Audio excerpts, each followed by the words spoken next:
ব্যস্ত তো আমরা সবাই। কিন্তু এই ব্যস্ত জীবনে অল্প একটু ছোট্ট করে নিজের হাতে কিছু করার যে একটা আনন্দ সেটা কিন্তু আর কিছুতেই পাওয়া যায় না, তাই না? আমি যেকোনো সেলিব্রেশনে বাড়িতেই কেক বানানোর চেষ্টা করে থাকি। তো এই কেকটা না আমার ভীষণ স্পেশাল। আমাদের বিবাহবার্ষিকীতে এই কেকটা বানিয়েছিলাম। নমস্কার বন্ধুরা, আমি সাথীর রিয়েল লাইফ রেসিপিতে আপনাদের সকলকে স্বাগত জানাই। প্রথমে আমি কেকের বেসটা বানাবো। তার জন্য একটা মিক্সার জারে 1/2 কাপ নিলাম চিনি। চিনিটা কম বেশি করা যায় নিজের পছন্দ মতো। 1/2 কাপটা নরমাল আমার মনে হয়েছে। এর সাথে একটা ডিম যা রুম টেম্পারেচারে ছিল। ফ্রিজের ঠান্ডা ডিম নিচ্ছি না। এর সাথে 1/4 কাপ কোনো গন্ধবিহীন তেল নিতে হবে, সাদা তেল।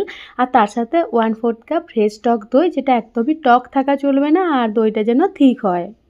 ভালোভাবে ব্লেন্ড করে নিয়েছি। একটা স্মুথ মিক্সচার রেডি করে নিয়ে 2 ফোঁটা দিলাম এই যে পিঙ্ক ফুড কালারটা, যেটা ম্যাজিকের ফুড কালার।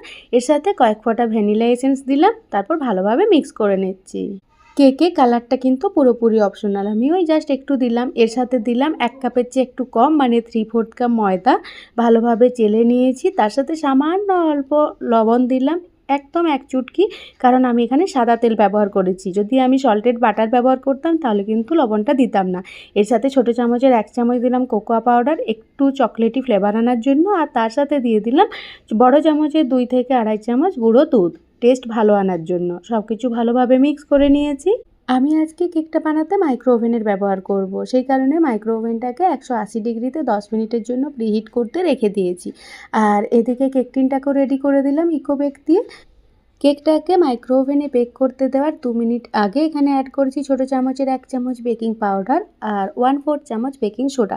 ভালোভাবে মিক্স করে নিচ্ছি। এখানে আজকে আর ভিনিগার ব্যবহার করছি না, যেহেতু আমি এখানে টক দইয়ের ব্যবহার করেছি। ব্যাটারের টেক্সচারটা হবে রিবন টেক্সচার, মানে এই যে ওপর থেকে ঢাললে নিচে স্টেপগুলো দেখা যাচ্ছে, এই টেক্সচারে করতে হবে, না খুব বেশি পাতলা বা না খুব বেশি গাঢ়। এরপর আমি 25 থেকে 30 মিনিটের জন্য 160 ডিগ্রিতে দিয়ে দেবো মাইক্রো ওভেনে বেক হতে। ওটাকে ঠান্ডা হওয়ার জন্য রেখে দিলাম, মানে কেকটা রেডি হয়ে গেল। আর এদিকে এরপর আমি ক্রিমটা রেডি করে নিচ্ছি। আমি নন ডেয়ারি হুইপড ক্রিম ব্যবহার করেছি, যেটা ডিপ ফ্রিজে রাখা থাকে। কিন্তু যেদিন আমি কেকের এই ক্রিমটা বিট করছি তার আগের দিন আমি নর্মাল ফ্রিজে রেখে দিয়েছি, যাতে একদমই মানে তরল থাকে। কোনো শক্ত বা বরফ জমা থাকলে তাতে কিন্তু ভালো বিট হয় না। এরপর প্রায় 8 থেকে 10 মিনিট মিডিয়াম হাই স্পিডে বিট করে নিয়েছি, যতক্ষণ না সফট পিক তৈরি হচ্ছে। অল্প একটু চিনি দিলাম, কারণ এই নন ডেয়ারি হুইপড ক্রিমটাতে অলরেডি চিনি দেওয়া ছিল। আমি অল্প একটু ছোটো চামচের 2 থেকে 3 চামচ দিলাম। তারপর ওটাকে ফ্রিজে রেখে দিয়েছি ক্রিমটার। এদিকে কেকটাকে আমি 2টো লেয়ারে কেটে নিলাম। আমার ছেলের কেক এত পছন্দ যে ছোটো ছোটো গুঁড়োগুলো ও কুড়িয়ে খেয়ে নিচ্ছে। সাইডে দাঁড়িয়ে রয়েছে। তো কেকটাকে 2টো লেয়ারে কেটে নিয়েছি। আর সত্যি কথা বলতে ওভেনে যেরকম কেক বেক হয়, মাইক্রো ওভেনে অতটা ভালো কেক বেক হয় না। কিন্তু এই কেকটা বেশ ভালোই হয়েছে। এরপর এর মধ্যে অল্প একটু জলের মধ্যে চিনি গুলিয়ে সেই মানে সুগার সিরাপটা দিয়ে ময়েস্ট করে নিলাম। এরপর যে ক্রিমটা তৈরি করে রেখেছিলাম সেটা এর মধ্যে দিয়ে দিলাম। এরপর একটু চকলেটি টেস্ট আনার জন্য আমার কাছে ছিল চকলেট সস, সেটাই একটু স্প্রেড করে নিচ্ছি। কেকের ওপরের যে লেয়ারটা সেটা কিন্তু একটু হার্ড হয়েছে, মানে ওপর সারফেসটা, সেটা আমি আর কাটলাম না। সেটা কি করলাম, নিচ সাইড করে প্রথমে ওপর মানে পুরো কেকটাতে সুগার সিরাপ দিয়ে ময়েস্ট করে নিলাম। এরপর এটাকে উল্টে দিলাম। তাহলে কেকের ওপরের সাইডের শেপটাও কিন্তু ভীষণ সুন্দর থাকবে, আর কেকটাও ভীষণ সুন্দর ময়েস্ট হয়েছে। এরপর হার্ট শেপটাকে একটু প্রমিনেট করার জন্য মনে হলো যে এই জায়গাটা একটু কাট করতে হবে, তো সেটা কাট করে নিলাম। এরপর ক্রাম কোটিং করে নিলাম পুরো কেকটাকে ক্রিম দিয়ে। তারপর একটু ফ্রিজে রেখে দিতে হবে। আর তারপর ফাইনাল কেকটাকে কিন্তু আমি ডেকোরেট করছি।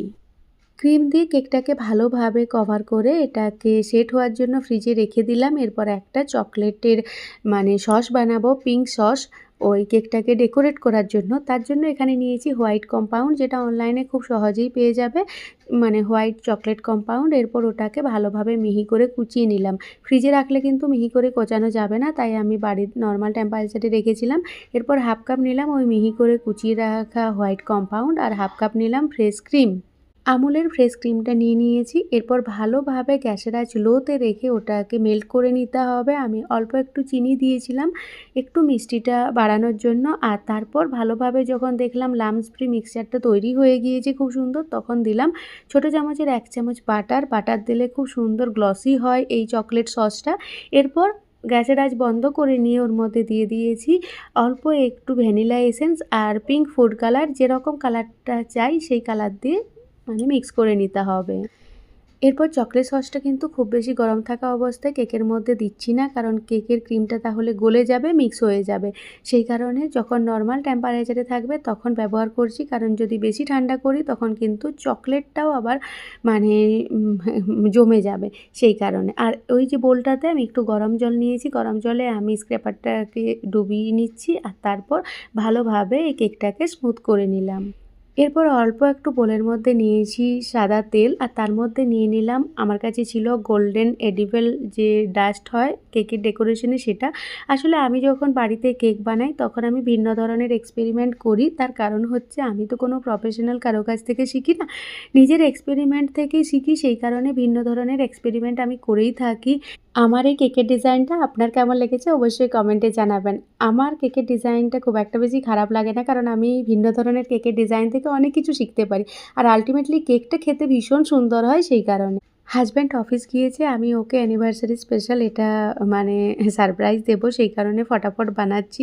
আর কোনো কিছু ডিজাইন মাথায় আসছিল না, তাই নিজের মতো করে একটা ডিজাইন করে নিলাম। বাড়িতে একটা গোলাপ ফুটেছিল, সেটাকে কেটে এনে লাগিয়ে দিলাম। টাটা।